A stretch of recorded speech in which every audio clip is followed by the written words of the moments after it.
જય માતાજી. આપણે દર્શન કરીને આજે નીકળી ગયા છે કડી બાજુ. કડી મેલડી માતાના મંદિરે, જે 7મા માળે આવેલું છે.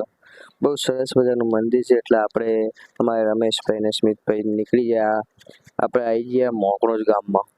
આ જોઈ લો, બહુ મસ્ત ગામ છે, સુખી ગામ છે. આપણે હવે અહીંયાથી જોટણા પહોંચી ગયા. જોટણાથી આ કેનાલ આવી ગઈ. કેનાલ મારી હારી જબરી હતી, જબ્બરથી, પણ અમારે બનાસકાંઠા જેવી નહીં. બનાસકાંઠાની કેનાલમાં થરાશીવાળાવાળી જબ્બર. ત્યાંથી આપણે આવી ગયા કડી. કડીથી આ પહોંચી ગયા ને આ દેખાય મેલડીમાનું મંદિર. બહુ સરસ મજાનું મંદિર છે, જોઈ લો તમે. હવે તમે નજારા જોજો. આપણું આ મંદિરના ઉપરની જગ્યા છે. દર્શન કરવા માટે બહુ પબ્લિક હતી. અને આ એક છોકરી અમારા રમેશભાઈ પાસે 10 રૂપિયા માગતી હતી.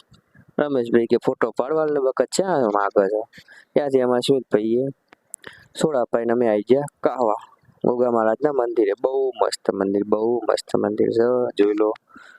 બધાનું સારું કરે. આ આપણે ઊભા છીએ, દર્શન કરી રહ્યા. અને અહીંયા રમેશભાઈ કે મારે સેલ્ફીમાં વિડીયો લેવો છે. એમને ભાવ ફોટોનો બહુ શોખ હો ભાવ.